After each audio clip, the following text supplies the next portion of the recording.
સુરતમાં આવેલા ખાડીપુરમાં અનેક નિર્દોષોનો ભોગ લેવાયો છે, ત્યારે આજે કલેક્ટરને આવેદનપત્ર આપી ભોગ લેવાયેલા પરિવારજનોને સહાય ચૂકવવામાં આવે તેવી માંગ કરવામાં આવી છે।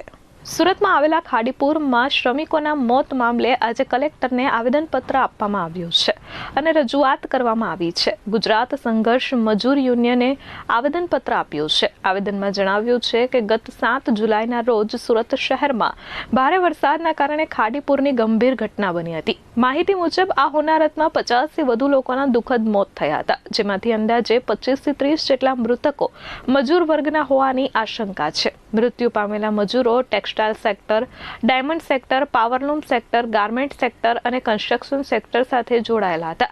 મૃતક શ્રમિકોના પરિવારોને સરકાર દ્વારા વહેલી તકે યોગ્ય આર્થિક વળતર ચૂકવવાની માંગ થઈ છે। અનાથ થયેલા શ્રમિક પરિવારોના બાળકોના ભવિષ્ય અને શિક્ષણ માટે સરકાર દ્વારા વિશેષ યોજનાની માંગ છે।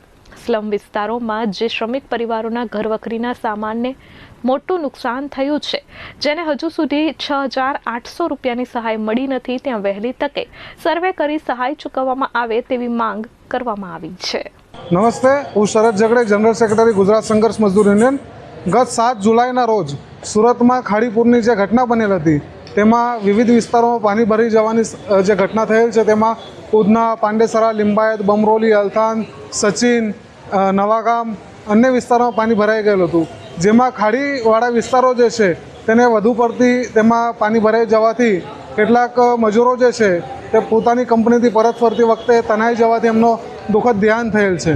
સરકારશ્રીના અને મીડિયાના આંકડા મુજબ 50થી વધુ લોકોનું ધ્યાન તેનામાં થયેલું છે, પણ અમારા જાણ મુજબ કરીબ 25થી 30 જે છે તેના મજૂર વર્ગના લોકો જે છે તેઓનું ધ્યાન થયેલું છે। એવા લોકોના પરિવારને ગુજરાત સરકાર તરફથી યોગ્ય વળતર ચૂકવવામાં આવે, તેમજ જે સ્લમ વિસ્તારો છે જ્યાં મજૂર વર્ગના લોકો રહે છે તે વિસ્તારમાં પણ પાણી ભરી જવાની સંભાવના ભરી જવાની ઘટના બનેલ હતી, તેવામાં એ પરિવારોને પણ સરકારશ્રી દ્વારા 6,800 તેમજ બીજી પણ કોઈ સહાય એમને આપવામાં આવે અને વહેલી તકે એમનો સર્વે કરવામાં આવે એવી ગુજરાત સંઘર્ષ મજદૂર યુનિયન વતી હું માંગ કરું છું। Bureau report S24 news, Surat.